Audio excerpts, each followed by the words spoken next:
朋友们好，今天是4月8号星期五，欢迎来到远见快评，我是唐静远。这两天的重点新闻呢比较多，而且呢它基本上都称得上是让我们一起来见证历史的那种新闻，所以呢今天呢我就尽量用比较简要的方式来和大家进行讨论，把这个节奏呢加快一点。首先第一个呢就是乌克兰东部的一个火车站被导弹袭击，再次造成大量的平民死伤的消息。就在今天上午是位于乌克兰顿涅茨克州的一个名叫克拉马托尔斯克的一个城市的火车站，它遭到了导弹的袭击。这个地区呢，它目前是位于乌克兰这一方的控制之下。由于这个袭击发生的时候呢，大约有4000左右的平民都在那个车站等待撤离，结果是死伤惨重。到目前为止可以确认的数据呢是至少已经有50人死亡，其中包括5名儿童，还有至少是86人受伤。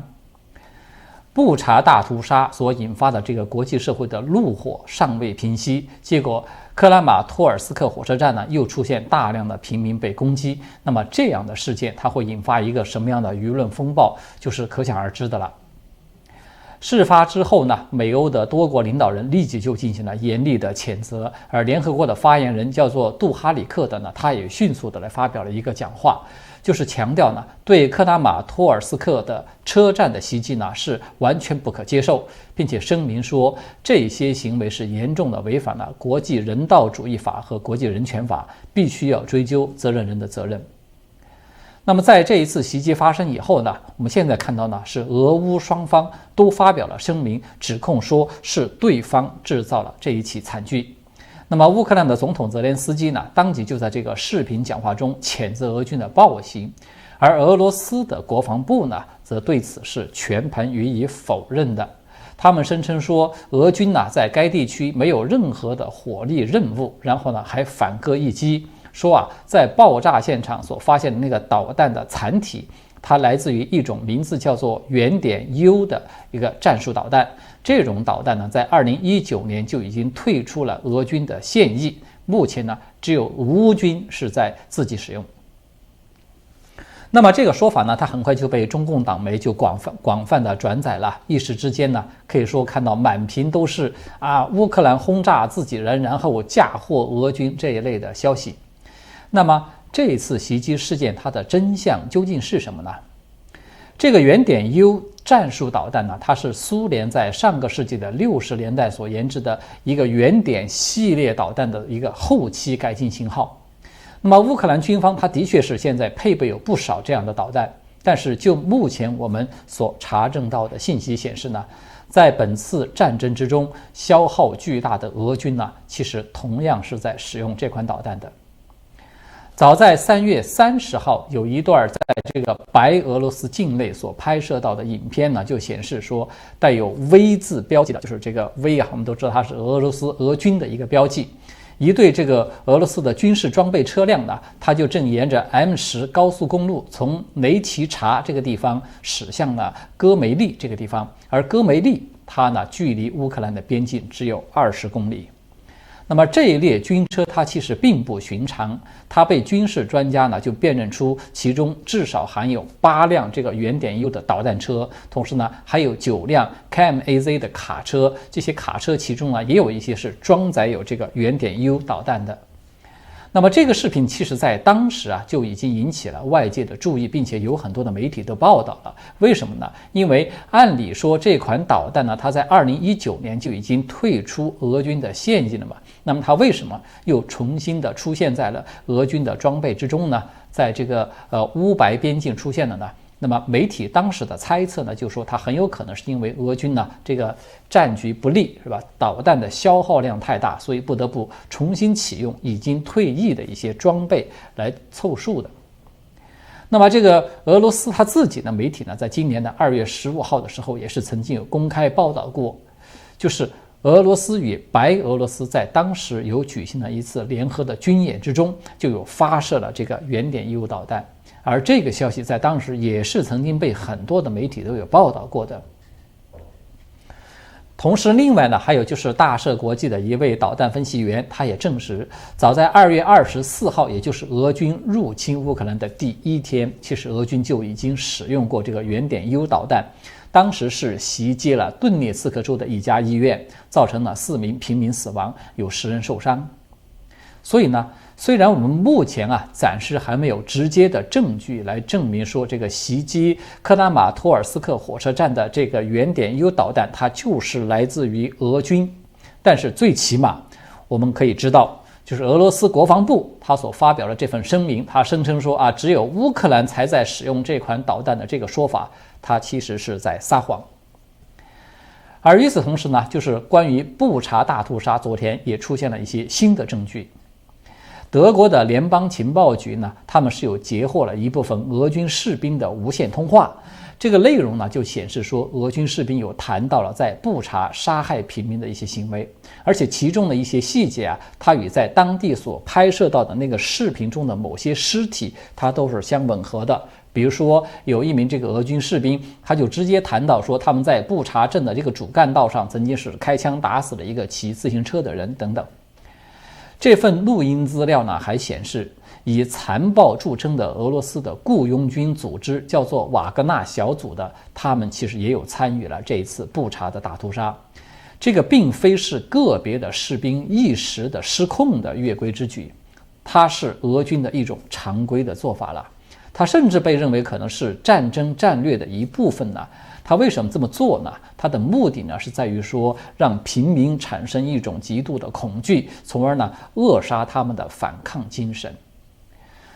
我们在上次其实就有说过了，就是关于布查大屠杀的证据呢，它在未来一定会是越来越多的，因为这个惨案它对整个世界的影响要远比我们现在所看到的还要大很多。现在呢，我们先让这个子弹飞一会儿。好的，接下来呢，我们来说一说俄罗斯被暂停这个联合国人权理事会的成员资格这个大消息。在美东时间4月7号的早上10点钟左右呢，联合国大会对美国牵头所提出的这个暂停俄罗斯联合国人权理事会席位的决议草案就进行了投票表决。结果最终呢是93票赞成，24票反对，有58票弃权。那么中共、朝鲜、什么伊朗、古巴、叙利亚等等这些国家都有投了反对票。那么这个结果呢，它是超过了联合国大会所规定的是必须要获得超过2/3以上的赞成票的这个规定。因为那些弃权的票数呢是不算的，所以呢这份决议案呢它就获得了一个正式的通过了。那么这个表决的结果出来以后呢，俄罗斯的外交部呢迅速就发表一份声明说，俄罗斯呢决定自当天起提前的终止在联合国人权理事会的成员身份。说穿了呢，也就是自己主动的退出了。那么这个表面上它看起来似乎俄罗斯很霸气你们合伙要孤立我呢，我就先主动的退群也来孤立你们。但是其实不然，原本俄罗斯呢它并不想就这么被踢出群去的。在4月6号的时候俄国就曾经通过私下发函的方式有警告了联合国的成员国，就是要求在7号的投票之中不要支持这份草案，甚至都不要投弃权票，否则会被视为是不友好姿态。那么到了7号当天投票的当天，俄罗斯呢常驻联合国的第一副代表叫做波利安斯基的，他还特意的通过社交媒体来发了一个贴文，称如果俄罗斯的人权理事会席位被暂停，那么联合国系统也将要遭受到毁灭性的后果。什么样的毁灭性后果呢？他就威胁说，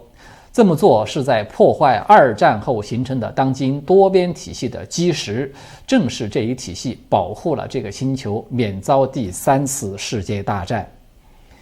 所以大家应该有听出点这个弦外之音了吧？就是这话说的可是玄之又玄的，他还真有点没了张屠夫大家都只能够吃带毛猪的这种理论自信与道路自信了。当然我们看到的现实呢是给了俄罗斯一巴掌，就是说明绝大多数的国家呢并没有把俄罗斯的这个第3次世界大战的威胁放在眼里，更没有放在心上了。那么这次投票呢，它使得俄罗斯成为联合国史上第一个被提出人权理事会的安理会常任理事国，它也是第2个被暂停这种人权理事会席位的国家，也算是开了一个先例了。第一个被暂停这个席位的国家呢是非洲国家利比亚，它是在2011年的那个卡扎菲政权，当时是因为动用了军队暴力的镇压和平示威者而被驱逐出了这个人权理事会，一直到卡扎菲政权倒台以后才得以恢复的。所以呢，这次投票的意义呢，它其实也是非常重大的。首先，第一个呢，它等于是联合国呢以具有法律效力的一种形式，给这场战争的性质的改变给予了一个合法性的界定了。这个就是一场严重侵犯人权的、涉嫌种族清洗的非人道的战争了，而不是什么为了国家安全利益的争端了。其次呢，这次投票它还重创了中共的所谓的世界新秩序主张。可能有很多朋友都还留有印象，就是中共自从公开的挑战美国要颠覆当前的世界秩序以来呢，一直都在反复念叨的那个构建人类命运共同体世界新秩序。它是什么秩序呢？就是世界各国都应该维护以联合国为核心的国际体系。就是这一句表述呢，从习近平开始往下，可以说中共的各级官员在各种场合是一直都在不断的重复的。那么刚才我们有说了，就是这一次驱逐俄罗斯的投票呢，它就是联合国以法律的形式来定性了俄罗斯在这场战争中它是非正义的一方。那么中共对这个结果，它是应当去支持呢，还是反对呢？在投票中，我们都知道中共它是投了反对票，对吧？这个是投票的民主程序中他自己所拥有的一个合法权利，这个本身没有什么问题。但是问题就在于说，既然最终的这个投票结果出来了，那么按照中共自己的话说，这个联合国的决定，它就已经是属于国际秩序的一部分了。它就是核心了，应当是要得到以中共为首的各国去维护的，对吧？那么中共是否应该用实际行动来证明一下自己的这个主张呢？就是说对俄罗斯的侵略行为去公开的进行谴责，甚至是制裁呢？那么中共显然是做不到的。那么也就是说，你自己提出了这样的主张，你却带头不遵守、不维护，那你不就等于自己在打自己的耳光吗？而且呢，是在联合国这样的一个场合，当着100多个国家的面打自己。所以看清楚了这一点呢，我们就更容易理解为什么北约秘书长斯托尔滕贝格他在昨天就公开的说，中共不愿意谴责俄罗斯入侵乌克兰，这是对我们所有人的严峻挑战，因为这表明北京已经加入了莫斯科的行列，去反对各国选择自己道路的权利了。也就是说呢，这个不是一个简单的表不表态就是嘴上说说而已的这么简单的问题。对这个乌克兰战争表态与否的背后它其实涉及到一个国家乃至是像北约这样的一个大型军事联盟它的决策方向。这样一来，这个话题就涉及到了我们今天要聊的又一个重磅消息了。在4月6号到7号呢，北约的成员国在布鲁塞尔是有举行了2天的外长会议。那么这次会议呢，它有2个焦点，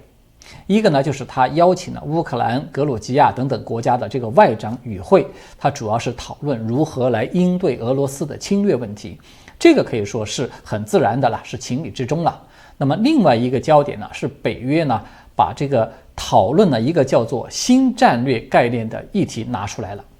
而这个为了讨论这样的一个议题呢，北约是首次的邀请了位于亚太的4个国家外长参加，他们分别是日本、韩国、澳大利亚还有新西兰。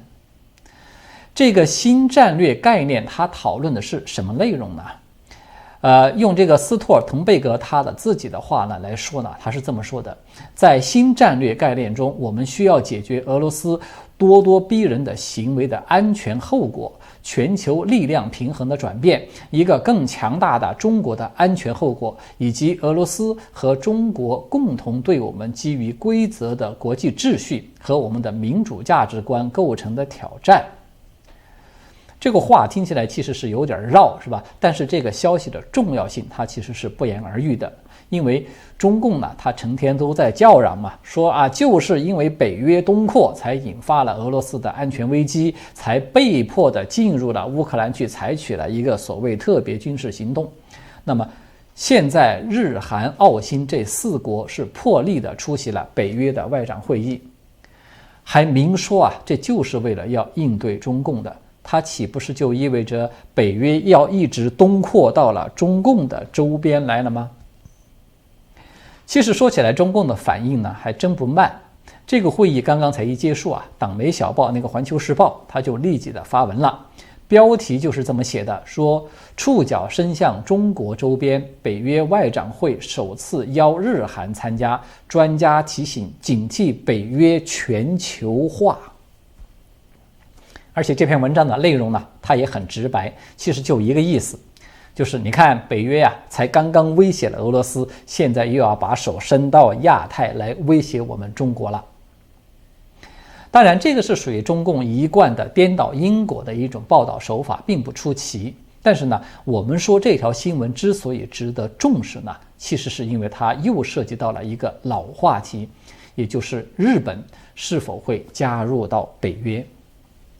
这个话题其实在多年以前呢，它就曾经引发了很多人热议的。一般人呢，他都会觉得说，日本呢，它作为一个亚洲国家，它怎么能够去参加北大西洋公约组织这么样一个有明显的地理限制条件的组织呢？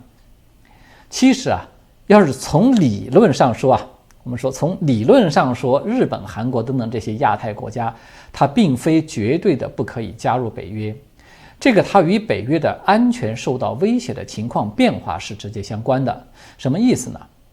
我们都知道啊，北约成立的初衷，它就是为了要抵御苏联的威胁，对吧？尤其是当初的中东欧地区有很多的国家，它都是被苏联所控制的一些社会主义的卫星国嘛。那么在苏联解体以后呢，中东欧的很多国家也都先后加入了北约。它的目的呢，也是在俄罗斯的威胁之下，要寻求一个自身的安全保障。但是呢，随着中共对外扩张的日益的膨胀，这种势力是越来越强大的时候呢，这种形势就开始发生变化了。那么北约所面临的威胁呢，它除了俄罗斯啊，也开始出现了中共的面孔。中共对北约它的威胁来自于哪里呢？它主要来自于3个方面。首先，第一个呢，就是随着中共“一带一路”的扩张呢，从中共的西部地区到中东欧啊，它已经是开通了至少是10多条的铁路货运专线了。这些运输路线呢，它现在可以用来展开贸易往来，要是在将来，它就有可能会用来运输武器和军队。它就等于是大幅度的提升了中共对这一地区的军事介入的能力。第二一点呢，是中共在中东欧地区投资有了一些大幅度的增长，它使得中共呢已经成为事实上的中东欧的重要的战略利益的关系方了。而中东欧呢，它又是连接东西方的重要的交通枢纽，历来都是被视为军事上的战略要地的。所以中共的这种渗透与控制呢，它其实已经对北约构成了实质性的威胁。第三一点呢，就是中共对吞并台湾的野心早就已经可以说是路人皆知了，对吧？而台湾的芯片，它是直接的关系到北约国家的关键技术战略资源的。如果台湾出了问题，那么北约是不可能视而不见、无动于衷的。也就是说呢，是中共自己把这个手伸得太长，它威胁到了北约腹地去了，甚至它都不怎么掩饰战狼外交背后的那种杀机了，它才引发了北约的警惕。所以在这样的背景之下呢，日韩等国家参与北约事务的讨论，它是一点都不奇怪的。当然，我倒不认为说日本它会直接的加入北约的这种可能性有很高。为什么呢？最主要是因为就是日本的安保关联法呢，它对允许其行使集体自卫权的条件，其实有做出了很多的限制的。如果说日本加入到北约去呢，它就意味着日本将拥有独立的行使集体自卫权的能力，这个就会跟他们那个条款的限制存在着冲突和矛盾。况且呢，日本与美国它是已经有签订了日美安保条约的，对吧？这个大家都知道。而美国它又是北约的创始国，所以这种关系呢，它就使得日本在事实上它已经是可以说间接的成为了北约的成员。因为一旦说日本有受到了军事攻击，那么美国是势必要参战的。而一旦美国也受到了攻击，那么北约的这种共同防御机制它就会被激活了。所以呢，我们从形式上来看，日本并没有太大的必要直接的就加入到北约去。那么我们从另外一面讲啊，虽然说日本不一定是直接的加入北约，但是日本和北约的深化很多合作，对日本来说却是很有利的。早在2015年的7月的时候啊，路透社就曾经有独家报道过，说日本是有兴趣加入北约的一个叫做海麻雀的联盟。这个海麻雀呢，它其实是一种比较先进的舰载武器，它可以用于摧毁反舰掠海的导弹和攻击的飞机。而这个海麻雀的导弹联盟呢，有北约的12个国家参与，主要是负责这个导弹的开发，并且分担成本啊等等这些。那么这个举动呢，它可以说是日本首次参与了一个多国防御体系的举动。这实际上呢，就是在为日本在亚洲去建立一个类似的多国军事联盟关系，等于是铺平了道路了。所以有了这个基础呢，我们再回过头来看一看这一次日韩澳新4国参加北约的外长会议，我们就会看到，在未来啊，如果真的是出现了今日乌克兰、明日台湾这样的一个局面的时候，那么日本将会是一个极其重要的角色。我们看现在的日本啊，它与美国有高等级的军事盟约，它与澳大利亚有一个事实上的军事联盟关系。同时呢，日本还是印太那个4方安全机制QUAD机制的发起国之一。同时呢，日本与北约呢也有密切的这种军事合作的关系了。将来随着这个韩国的新总统上台以后啊，美日韩这个军事铁三角重振旗鼓，它也是已经被提上了议事日程的。而且啊，最重要、最特殊的一点是，日本它是现在世界上当前唯一的一个同时与中俄2大轴心国直接的接壤，而且受到严重安全威胁的国家。众所周知啊，这一次俄罗斯入侵乌克兰以后呢，由于日本进行了谴责，并且也施加了很多对俄罗斯的制裁，结果呢，俄罗斯在3月10号就有派遣了10艘军舰，又穿越了日本的那个津轻海峡，同时呢，还在北海道附近呢，又搞了一个发射导弹的军事演习，也就是说，赤裸裸地对日本进行了一次军事恐吓。那么到了3月21号的时候啊，俄罗斯更是单方面就宣布说中断双方的和平条约的谈判，他就等于是把俄罗斯原先答应要归还的那个北方4岛中的2个岛，他又给扣住了，又不还了。所以呢，环球时报的这个说法，它其实是并不准确的，这并不是北约东扩到了亚太，而是美日韩澳等这些国家在打造一个印太北约的同时呢，是准备要把这2大地区的军事联盟连接起来打通了。而目标呢，当然就只有一个了，这就是中共。为什么我们说它是中共而不是中俄呢？没有提这个俄罗斯呢？我们呢可以把这个话呢先说在这里，就是俄乌之战的最后的结果，就是俄罗斯它将会很快的朝鲜化，它的实力被大幅度的削弱，这样的一个俄国呢，它已经是被明显给降级了，它已经不值得美国视为一个同等量级的对手了。也就是说呢，中共他想要联俄抗美，但是他最终得到的结果很有可能是不得不自己背着一个大号的朝鲜的一个巨大包袱来反美，可以说是人算不如天算吧。好的，今天呢我们就聊到这里了，谢谢各位的观看和收听，我们下次再见。